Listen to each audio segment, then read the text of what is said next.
Alright, so welcome back to Jim Bob's Garden. Today what we're going to talk about is pigeon peas. I had a viewer question me about my pigeon peas and how well they had done. So, these are last year's pigeon peas. Last year we did not get a freeze. And so I thought, well, you know what? Because they didn't freeze and die off, I'm going to let them grow and see how they do. And I will tell you that they didn't do very well. I do have some growth. If you look here, for example, this tree, I have, this is last year's pigeon pea, and you can see it's dead. There's like no life in it left at all. And that is what most of them did. The pigeon peas, I left them on them. I'm going to set down my coffee. I left them on so that basically I could see what happened to the peas themselves to see if the pods would open up. And most of the pods didn't open up, and the peas seemed to have molded and gotten bad. So I wanted to see whether or not they would actually self-sow, and they have to a certain extent, but not very well. All right, so one of the things I'm trying to do here is make a food forest, and you know, in order for that to happen, the idea is that you want things that will either be perennial, or meaning that they will come back year after year and produce some more, which does not appear to be the case for the most part.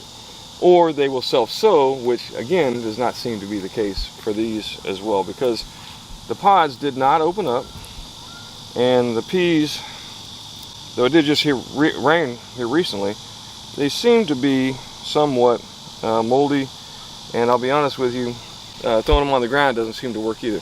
You take a look over here, this is another one. Now I did get another pigeon pea growing up behind it.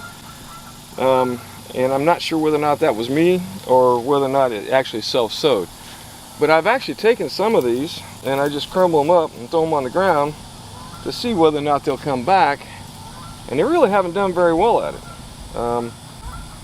So as far as self-sowing, that's not a real good option either. This one died back completely. You can see it's completely dead. There's no life left in it. And of the, I don't know, 12 or 15 pigeon peas I had, maybe 4 or 5 of them came back.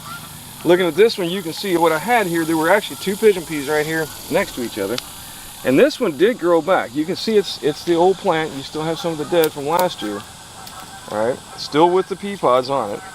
I was really hoping they would open up and like I said, self-sow. Really has not happened. And I've got new pea pods coming in. You can see them here. You get a good close-up on that. These are the new ones, and these are really good too. You can eat them.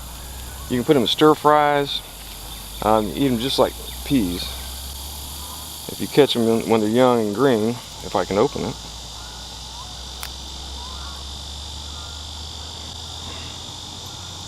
There you go.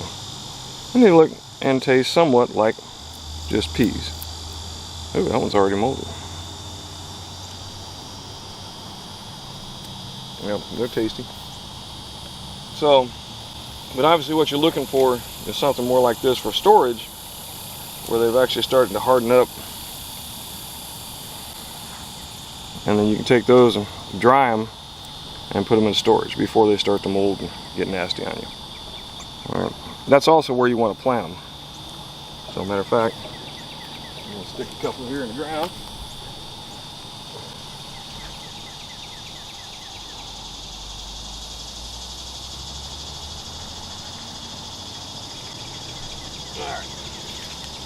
But let me take you around. I'll show you some of the others. And let's go over here.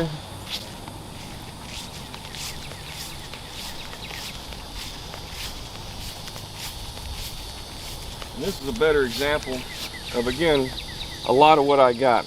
You did get some. We do get some regrowth back, but not a lot. Had I planted in the spring, like I did last year, these would already be good sized and already producing a lot more peas.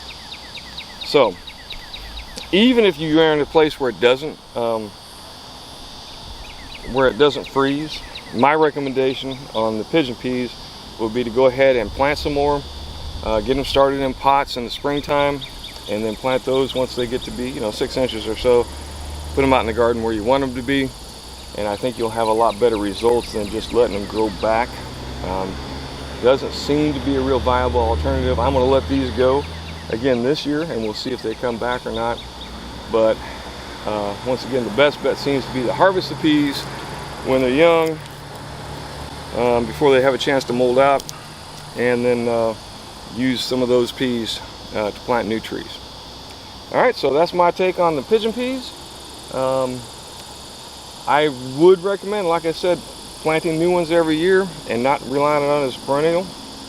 And self-seeding probably isn't going to work out well. So save your seeds and plant new ones every year. Thanks once again for stopping by. Like, subscribe, and hey, grow something.